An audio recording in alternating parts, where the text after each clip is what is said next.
다음은요. 경찰과 관련된 이야기 좀 해보겠습니다. 앞서 방송 시작할 때 키워드에도 좀 있었습니다. 두 가지 기사가 좀 준비되어 있는데요. 먼저 첫 번째 보겠습니다.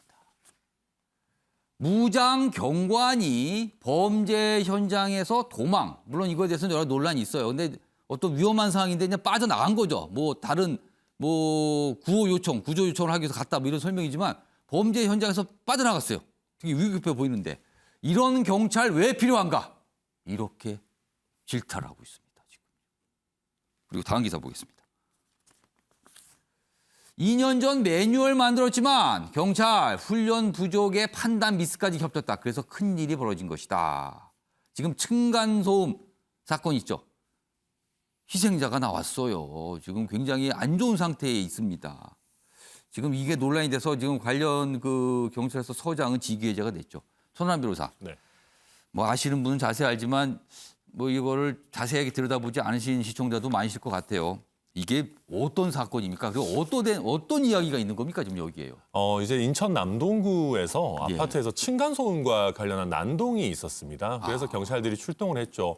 근데 이 사건이 좀 독특했던 거는 경찰관이 보는 앞에서 흉기를 이용한 난동과 상해가 이루어진 겁니다. 경찰이 출동을 했는데 뭔가 문제가 있어서 출동을 한 상황에서 벌어진 거군요. 네, 맞습니다. 근데 그런 상황에서 경찰관이 그 흉기를 든 어떤 범인을 제압한 게 아니고 소리를 지르면서 그 사건을 현장을 빠져나갔다라고 하는 것이고요. 그걸 빠져나간 이유는 지금 뭐 구조 요청, 구호 요청을 하기 위해서 그랬다. 뭐 이런 거 아닙니까? 네, 지금? 그렇습니다. 그 해당 경찰관은 본인도 구호 요청을 하기 위해서 뛰어나갔고 너무 이제 참 당황스러워서 기억이 잘 나지 않는다라는 취지로 아니 경찰이 얘기하고 당황스러워서 기억이 안 나면 어떡합니까? 네, 맞습니다. 그리고 그 점을 지금 지적하는 것이 이 경찰관이 예를 들면 아무런 제압할 수 있는 방안이 없었던 게 전혀 아닙니다. 여기 3단봉은 물론이고요. 우리 전기 충격을 테이저건. 가하는 테이저건까지 예. 갖고 있었던 상황이거든요. 그래서 본인이 제압을 해야 되는 어떤 지위에 있는 사람인데 왜 구호 요청을 위해서 그 자리를 떠나야만 했는가.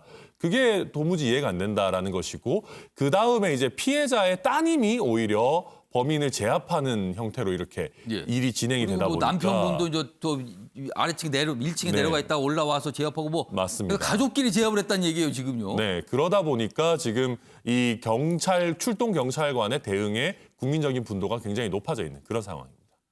그래서 도대체 이런 경찰은 왜 이런 겁니까? 지금 이렇게 질타를 하고 있는 거잖아요. 지금 이 논란이 된 경찰관이 2명이 있었어요. 그러니까 문제의 범죄가 벌어졌던 곳이 3층 이렇게 알려져 있고요. 그리고 그다음에 다른 경찰관 1명은 어떤 그때 이제 피해자분 쪽과 1층에서 뭔가 얘기를 하는 상황인데 범죄가 또 추가로 벌어진 거거든요. 3층에는 이른바 많은 분들이 이제 그 점을 주목하고 있어요. 여성 경찰. 이 부분에 또 주목하시는 분들이 있거든요. 그거와 관련된 내용이 있습니다. 여기 보시죠. 2인 1조에서 남 2, 여 1로. 그럼 3인 1조가 된 거잖아요. 근무일지 바뀌었다.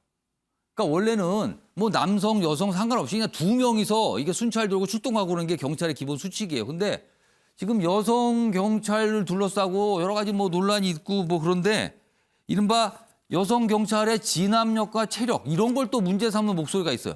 그런데 일각에서는 그게 본질이 아니다. 경찰관 전체의 진압력과 대응 능력의 문제지 왜 그거를 여경의 문제로 한정하냐. 또 이런 반발의 목소리가 있거든요. 그런 가운데 남 2, 여 1명 이렇게 근무일지가 바뀌었다. 이런 내용까지 지금 알려지고 있습니다. 윤경호 의원님. 종종 나오는 논란이 또 다시 불거진 거예요. 이거 어떻게 보십니까? 이 상황. 그렇습니다. 이 경찰, 군인 다 저는 닥칠 수밖에 없는 특수한 상황에서 이런 문제가 나오는 거라고 봐요. 그러니까 경찰과 군인의 역할이라는 게 뭔지는 일반적으로 누구나 다 지금 생각하시지 않습니까? 그런 점에서 여성들이 그러면 남성들과 똑같지는 않지만 거기에 견줄 만한 역할을 그대로 할 수 있느냐. 그래서 거기에 맞춰서 또 선발을 하느냐. 이런 문제인데요. 이번의 경우도 왜 유독 여성 경찰에게만 비난이 쏟아져야 되느냐. 출동은 남성 경찰 1분, 여성 경찰 1분이 출동을 한 거거든요. 그렇습니다. 사고가 일어난 건 3층인데 경찰 2사람은 1층으로 남성 경찰은 1층에 당시 있었고 있었다는 여성 경찰 거고요. 3층에 있었다. 뭐 이런 네. 거예요, 지금. 그러나 이제 나중에 보니까 여성 경찰이 그 상황 예를 들어서 뭐 좀 지나친 얘기입니다만 사고가 난 다음에 그 현장을 보고 받은 충격 뭐 이런 얘기까지 했어요. 그동안에 이제 보면 이 체력 기준을 따져서 여성 경찰 선발에 팔굽혀펴기 10회 규정이 있더만요. 그러나 무릎을 땅에 대고 한다.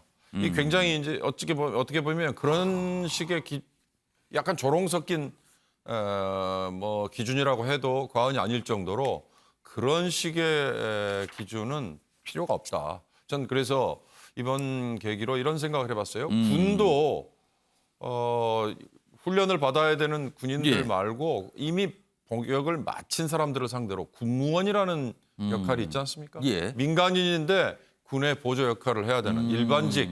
그렇다면 예. 경찰도 모두 다 경찰로서의 역할이 아니라 현장 근무가 필요한 경찰은 다른 체력 기준, 남성이든 여성이든 따로 두고 군무원처럼 경무원이라는 이름이든 뭐든 간에 그게 좀 일반직 근무를 할 수 있는 사람은 따로 아. 선발을 하는 게 어떨까. 거기에 여성도 따로 포함이 되면 어떨까. 물론 여성 현장 근무하는 경찰 당연히 있어야 되는 거고요. 그런 식으로 접근을 하면 어떨까 하는 생각을 해봤습니다. 사실은 이게 본질적인 내용을 접근해야 되는데 또 불필요한 논쟁으로 갈 수도 있는 상황이거든요. 그래서 여러 가지 얘기들이 좀 나오고 있습니다, 지금. 다음 좀 마지막 주제가 되겠는데요. 뭐 날씨 얘기 좀 해보겠습니다. 그리고 미세먼지 얘기가 있거든요. 먼저 첫 번째 기사인데는요. 미세먼지 보겠습니다. 미세먼지 물러가니 한파 덮친다. 오전엔 비 그친 뒤 기온 급강하가 된다. 내일 아침 서울 최저 영하 3도다. 추워진답니다. 미세먼지 가고요. 그리고 미세먼지 얘기도 좀 있어요. 왜 주말 동안 미세먼지가 갑자기 나타나는가? 그동안 미세먼지 잘 못 봤거든요. 다음 보겠습니다. 다시 석탄 태우는 중국, 다시 미세먼지 온 한국. 아, 중국에서 지금 석탄 태운다. 지금 석탄 화력발전 생산 들려 민심동을 막는데 이게 미세먼지, 다시 또 우리나라한테 영향을 줬다는 거예요. 올겨울 미세먼지 대란 피하기 어려울 듯하다. 뭐 이런 걱정이 벌써 나오고 있는 상황입니다.